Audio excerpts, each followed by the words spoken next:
Stat Rollers, Bill with Roll Stats, and it is great to be back in the saddle again. Back in front of you guys, back where I belong. Back, knee deep in the Stat Roller community. I just want to take a minute and say thanks for the warm welcome back. You guys have been great in the comments. I do appreciate all of your concern while I was gone. 2019 was a year, I'll give it that. It is in the books, and 2020, the sky is the limit. Roaring 20s, I am back. So speaking of being back, today I want to take a look at the long promised but never delivered unboxing review of the BX Expert set, which was published in 1981 by TSR Products, edited by Zeb Cook, David Zeb Cook, and Steve Marsh, so the Cook-Marsh rules. This box set took characters from 4th through 14th level in the BX system. If you haven't had a chance to see my basic review, I did do a basic review about a year ago. I'm going to leave a link to that down in the description. If you're interested in this, you're definitely going to be interested in that. That's going to be the Moldvay rules, again, 1981. But again, this video, we are going to focus on the Zeb Cook rules, also published in 1981 TSR Products, but for higher level play. Well, at least for humans.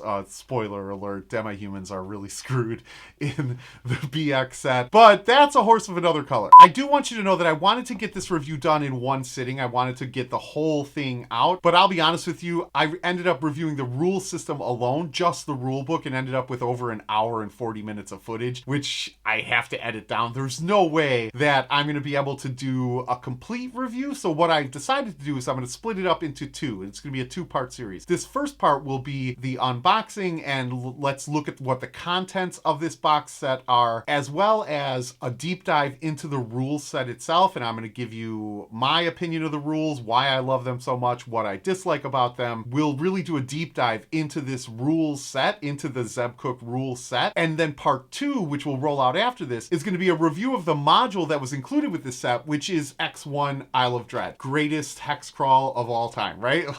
Everyone knows this as the wilderness adventure, the hex crawl adventure, King Kong with a T-Rex right here. So this part one, will be a review of the rules set as well as the contents that were inside the box. Part two will be a review of the included module, the module that was included in the box set, X1 Isle of Dread. I do encourage you to check out this rule system and at least give it a shot. It is by far my favorite rule set of all time. And if you're new here and you are a BX fan, I encourage you to subscribe, become a stat roller. I'll be rolling out more reviews of old school BX modules, as well as old school AD&D modules, and new OSR products that I really feel encompass and represent the soul of the game, what really drew me into the game to begin with. And I'd love for you to follow along, leave comments below, let's talk. The best part of this channel has always been, my favorite part has always been the back and forth, the comments down below. So really, please do consider subscribing. Please do consider becoming a stat roller. We'd love to have you. But enough of that, enough shameless self-promotion. Let's actually get to what we're all here for. Let's go camera down and look at this amazing rule set, this Zeb Cook edited rule set published in 1981 by TSR, what I lovingly refer to as BX Expert,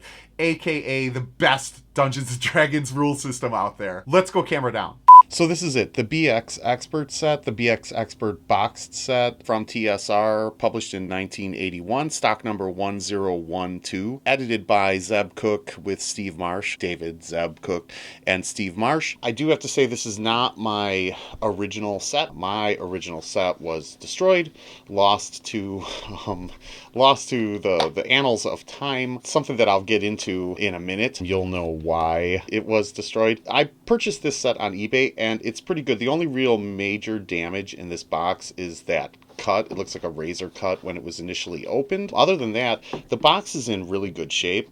I purchased it on eBay for really a nominal amount of money. It wasn't that expensive. I expected it to be a lot more expensive for how good of condition it's in. It was advertised as, an original set with all of the original contents inside. It actually is not, and I'll tell you why. We'll get into that in a second too, but let's actually see what's included. So the expert set really consisted of one 64-page rule book, the adventure module X1 Isle of Dread, a set of 6 dice, and a crayon, and that's really what we have here. So in my basic set, when I received it, it was actually an opened bag. This is a sealed bag. I'm not going to open it for obvious reasons, but you can see that, you know, it does include the 6 standard dice as well as a crayon.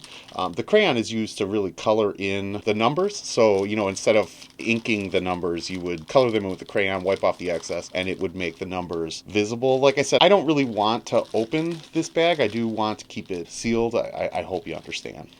And then, of course, you get the TSR RPGA form, so you can join. You know, you get a membership card, a member's pin, a membership certificate, all of that good stuff. Plus, you actually would receive a year's subscription to Dragon Magazine. I never actually joined the RPGA. I don't know why. I was 12. I didn't really have the money. So I think it would have been cool to have that now, sort of the membership pin, the certificate. And really, I would have liked the subscription to Dragon Magazine. But, you know, again, I was 12, didn't have expendable income at that point. All of this, it would have been included. This is actually the same content that was included in the basic set because they were both published in 1981. So you really get the same contents that you would have received in the basic set you got in the expert set, which, you know, is fine. The only thing is the Gateway to Adventure, the catalog that they would include, was also the 1981 catalog. It's the exact same catalog that was included in the basic set. I would have liked to have seen an expanded catalog, but, you know, beggars can't be choosers. If you want to see a more in-depth look at the catalog itself, the Gateway to Adventure catalog, there will be a link to my basic box set review below, and you can go look at that where I go into it in more detail. That Gateway to Adventure catalog was really great for a 12-year-old me. I would just stare at it all day long and wish that I had all of the products included. But this is what we're really looking for, and this is actually really why I purchased this box set. This rule set is pristine. It's in phenomenal condition.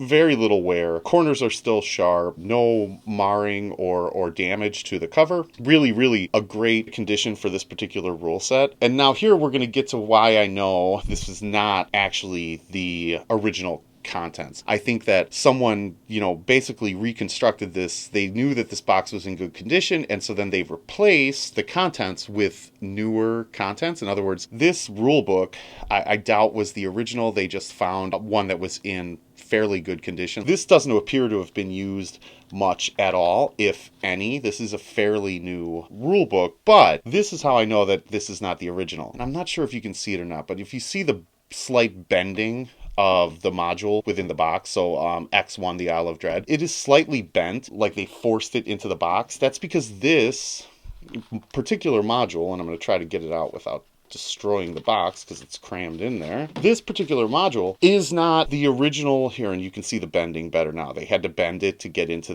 into the box. This is not the module that was actually included within the box set originally. This is a full-size book module. The box, for whatever reason, was slightly smaller than a full-size book. If we look at my original, right, so this is actually my original X1 Isle of Dread module that I've had for 100 years, the one that actually came in my box set. This drops in nicely. There's no problem whatsoever. It comes in, it comes out. It is smaller, and really minutely smaller, like 1/8 of an inch smaller, and you can see there, right, that it's about 1/8 of an inch smaller than this. This was sold separately. This would have been actually included in the box set, and that's actually how I know that this particular module did not come in this box set, and they probably reconstructed it. It doesn't really matter to me. I mean, obviously, if you're a hardcore crazy collector, you're going to want to make sure that it is all original contents. To me, I'm fine with it because really I purchased it specifically because the box was in good condition, but also because this rule set is in such amazing condition. This is why I purchased it, to replace my original set.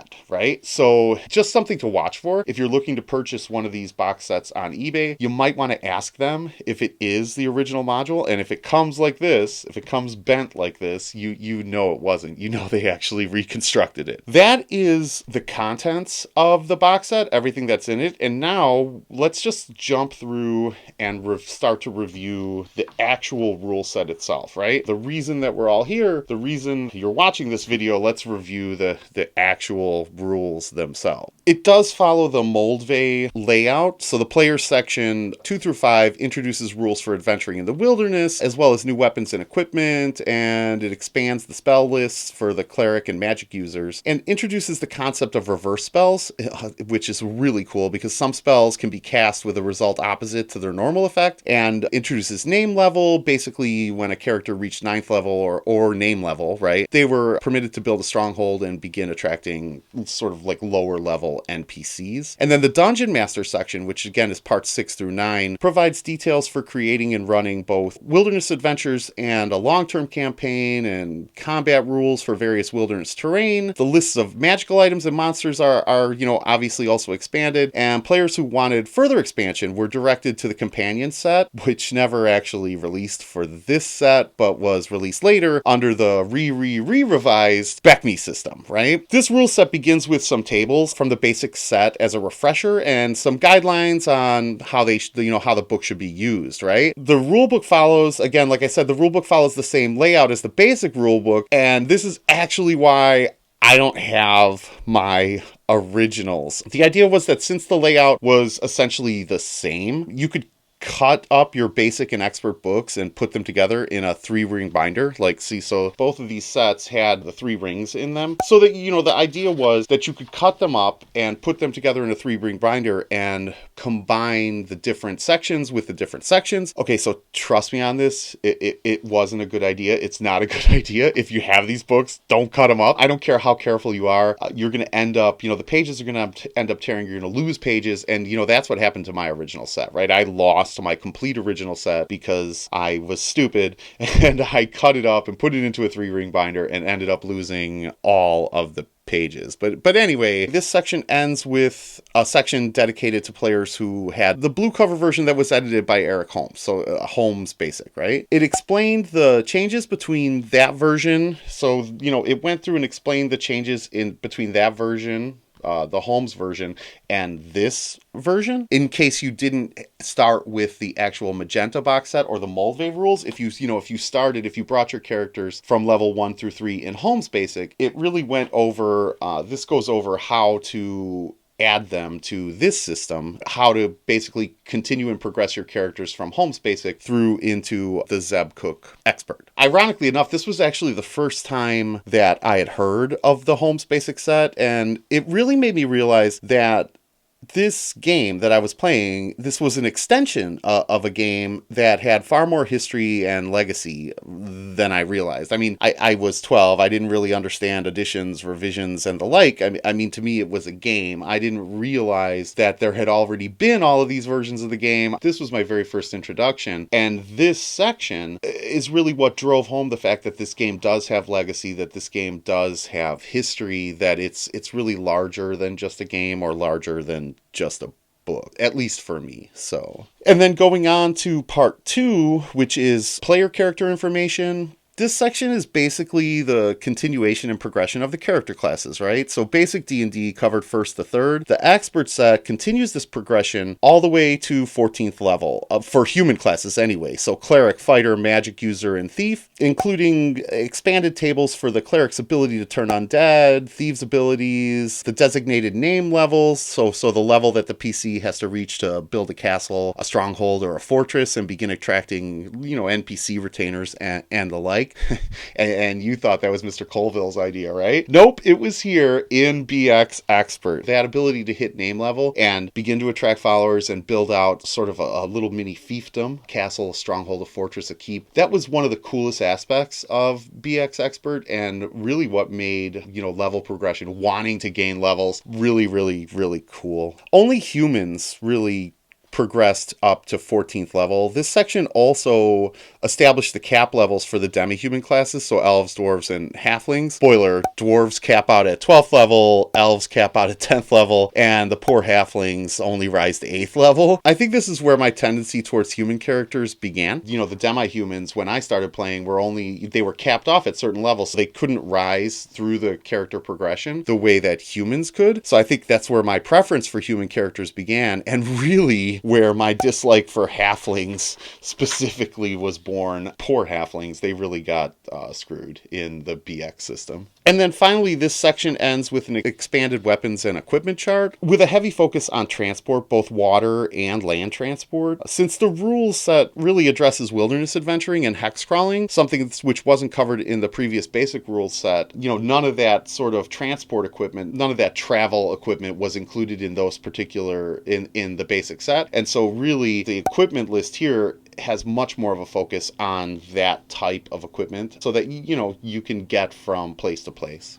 And then part 3 is spells. This section is exactly what you'd expect, right? It's an expansion of the basic spells, which includes higher level and more powerful spells for clerics, elves, and magic users. It's pretty straightforward with one very cool twist. It included rules for reversing spells, so think casting darkness instead of light, or causing light wounds instead of curing light wounds, something which wasn't available in the basic rule set at all. It was really cool, the ability to begin reversing spells. I think the only complaint that I have with this section is just the overall lack of artwork. Although I really love this black line artwork, I just wish there was more of it so that you can actually see what the spells look like as opposed to just imagining them. I think that this section in particular, as well as the monster section later on, really suffers from an overall lack of artwork. Not that the artwork that is included isn't fantastic. I just want to see more of it, right? And then that takes us to part 4, the adventure. This section really introduces the hex crawl. It covers wilderness adventures and the various rules needed for travel and the like. This was basically my first exposure to hex maps, right? Before this, D&D, at least to me, was essentially dungeon crawling. The game was moving from one dungeon to the next, kicking in the door, killing what was inside, and taking its stuff, right? And then you just rinse and repeat. This rule set made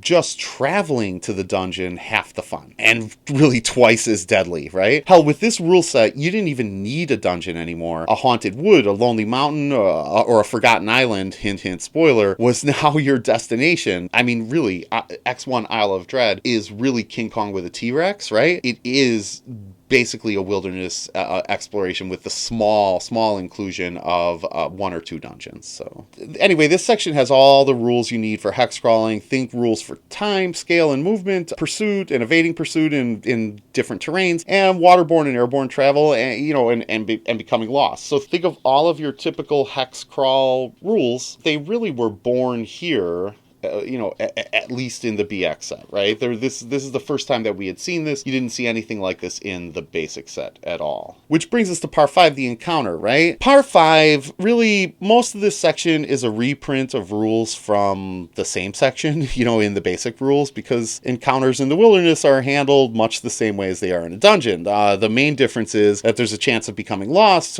greater distances are involved, and there's special evasion procedures. There are some new additions like the sequence of events in a day, as well as new rules for aerial combat and bombing. But really, with the exception of the expanded saving throw tables and the to hit armor class 0 table, the THAC0 table, it really is just a repeat of what we saw in the basic rule set. It's just an expansion of what was seen there. Which brings us to part 6, monsters. So much like the spell section, this section is exactly what you'd expect. As an expansion of the basic monsters list, including higher level and more powerful monsters to throw at your player characters, it's pretty extensive and in my opinion offers more than enough options to keep your players challenged for literally years. But if you need more, you can always pull in 150 additional monsters, which were available in the creature catalog. While this book is not actually a BX book, it is a BECMI supplement. You can pull any of the monsters from this book into your BX campaign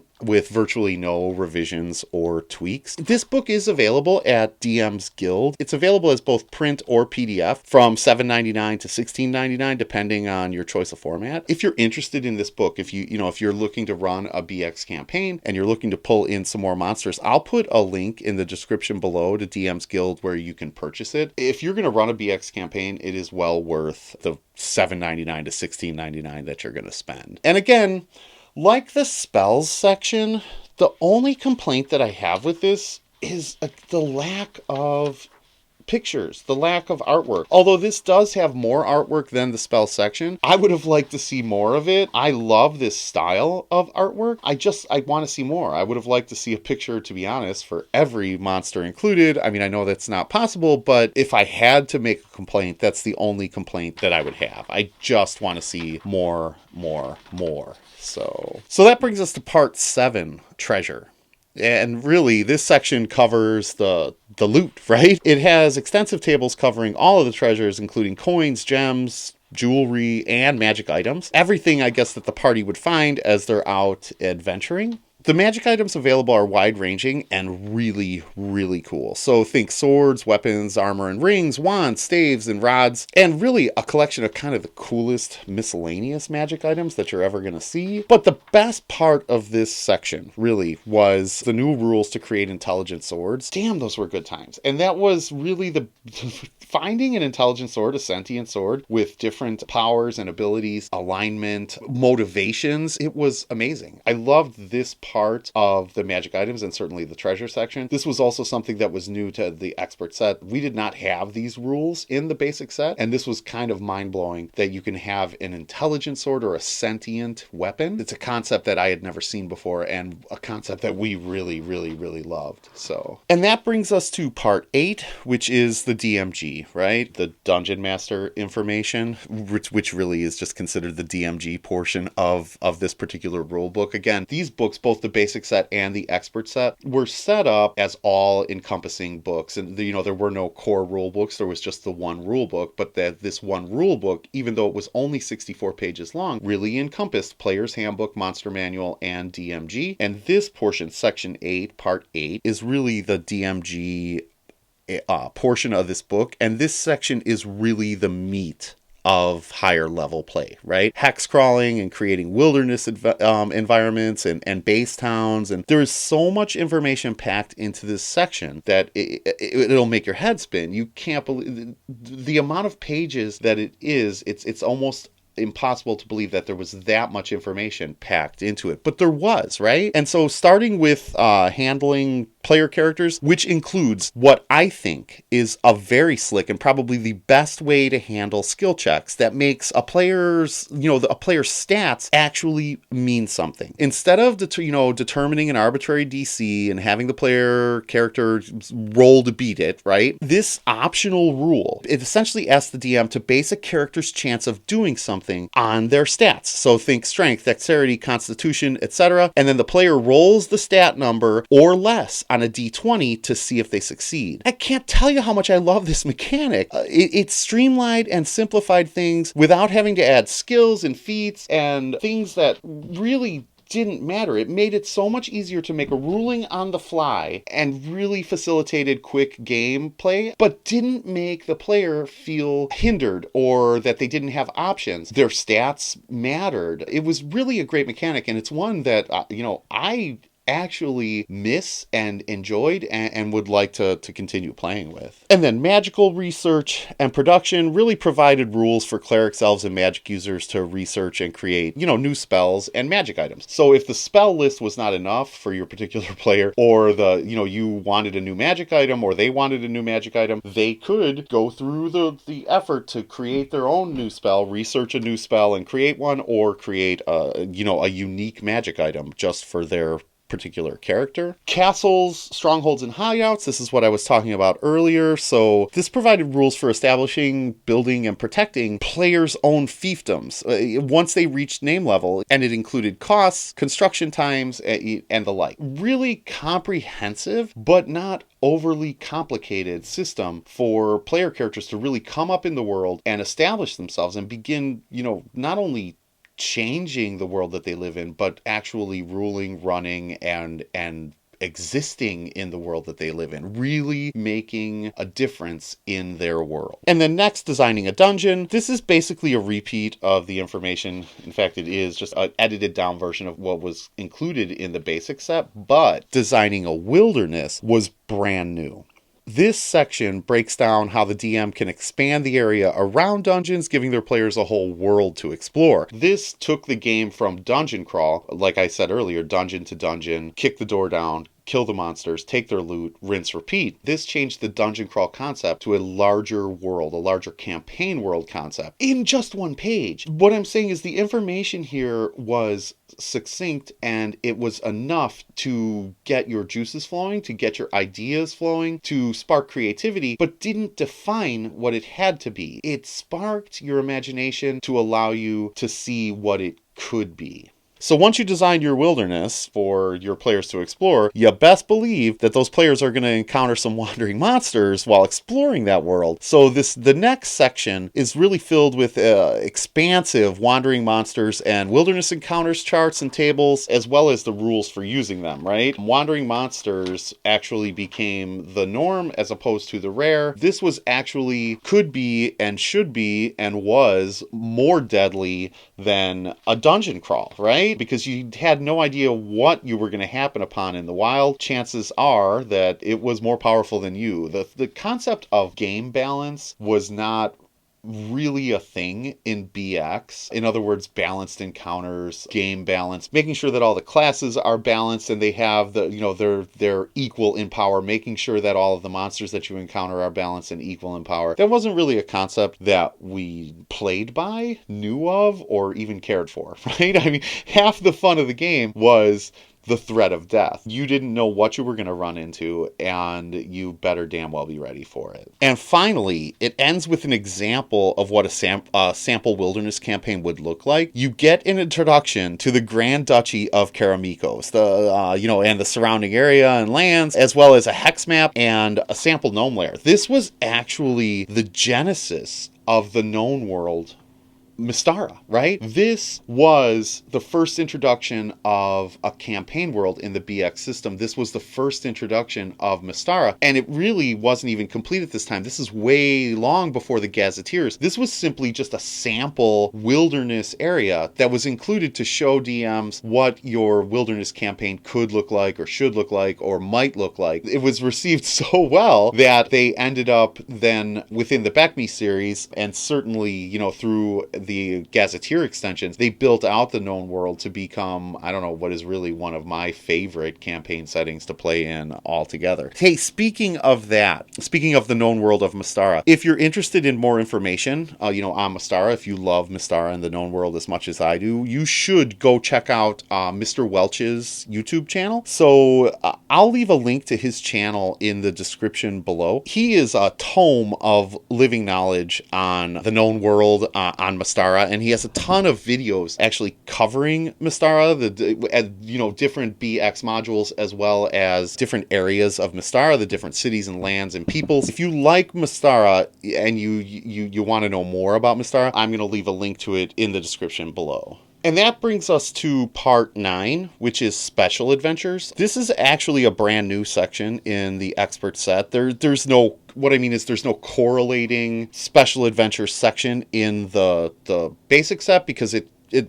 just covers waterborne adventures. I don't think it was coincidence that this section was added, as the module included in this box set is X1 Isle of Dread. But regardless, it's actually a very slick and streamlined way of handling ship traveling combat, and it's something I think which can be used in almost any setting or system. It's just laid out in a way that gives you enough information to be able to use without making it overly complicated. The BX system, to me, the beauty of it, the reason that I love it so much, is not because it covers everything, but because it offers a framework for you to determine everything. I think that's the beauty of the system, and I think that's why I love it so much, and I think that's why I encourage you all to check it out. Speaking of which, if you are interested in this rule set, you can certainly go on eBay and find a complete box set, and the prices will range depending on the condition of the box set itself. But if you just want a PDF of these rules, or the basic rules, I'm going to leave links for both the BX basic rule set as well as the BX expert rule set down below. They are available as PDFs on DM's Guild really cheaply. I think, if I'm not mistaken, I think it's like $4.99. I encourage you all to go and, get the PDFs and see what you think. Give it a shot. Really give it a shot and see what you think of this rule set. I don't think that you're going to be disappointed. I think that you're going to to find it really refreshing. I think you're going to find it slick. I think you're going to find it elegant. And I don't think you're going to find it limiting. I actually think that you're going to find the lack of predefined rules is freeing. It is not limiting. It actually leads to more options as opposed to less. At least that's my opinion. So that was the BX Expert rule set, edited by Zeb Cook, published in 1981 by TSR Products. I hope you can see from that deep dive why I love this rule system so much, why I think this is the most elegant, the most slick rule set ever created for Dungeons & Dragons. This edition, in my opinion, is the best edition ever made. And certainly there's some nostalgia there. This is the system that I began with. This is the system that brought me into the game. And as I always said, your first edition is always your best edition. So it doesn't matter what edition you came into the game in, you're going to always love that edition. Even if I didn't come into the game with this edition, I would still maintain that this is one of the best organized. It's one of the easiest to pick up and run. It's one of the easiest to pick up and understand. And I have had more fun playing in this system than I have in any other edition of D&D to date. Moreover, I've had more fun playing this system, this BX system, so the Moldvay Basic as well as the Zeb Cook Expert. I've had more fun playing BX than any other role-playing game I've ever played in my life. I love this system this much. So I do encourage you, that, again, there are links down below in the description for the PDFs for both the basic rule set as well as the expert rule set. Granted, it's not the complete box set, but it is the PDF of the rule set for $4.99. For $5, for essentially an Americano at Starbucks, you can pick up what I consider to be the best role-playing game ever. Give it a shot, and if you like it, you can look for the print versions on eBay and the like. But for now, just get the PDF, try it, and let me know what you think. Let's talk about it, right? Hit me up in the comments. Let me know if you've played BX before. If you haven't played BX before, if you're going to try BX, let me know your thoughts. What do you think about it? What's best about BX? What are its limitations? All systems have limitations. I completely agree with that, but let's talk through it, right? I want to play this system. If any of you are interested in playing in a BX campaign, hit me up in the comments down below. I'd love to run a BX campaign. Let's get a Roll Stats BX campaign started. Let's start a Roll Stats BX movement. I want BX to come back. I really love this system, and I really just want you to try it. Give it a shot. Give it an honest shot. Let me know what you think. Let's talk about it in the comments. Again, if this is your first time here and you love BX, if this is your first time here and you've never tried BX, but you're gonna try it, I've convinced you, I've sold you, then please consider subscribing, become a stat roller, leave a comment down below, like the video, share the video with your group, get them into BX. Let's really start a movement. I'm telling you, I want to bring back BX. 2020 is the year of BX. I'll be pushing out a ton more BX content as well as BECME content. Think running through all of those old school modules, the BECME modules, the BX modules, as well as some AD&D modules. All of the modules that I played through as a kid to give you my thoughts on them, but also to give you tips on running them or playing through them. And I'd love to hear your comments on those old school modules and systems as well. Tons of good stuff coming up on the channel. You're definitely not going to want to miss it. So please do subscribe and hit the bell for notifications. And as always, may the dice roll ever in your favor.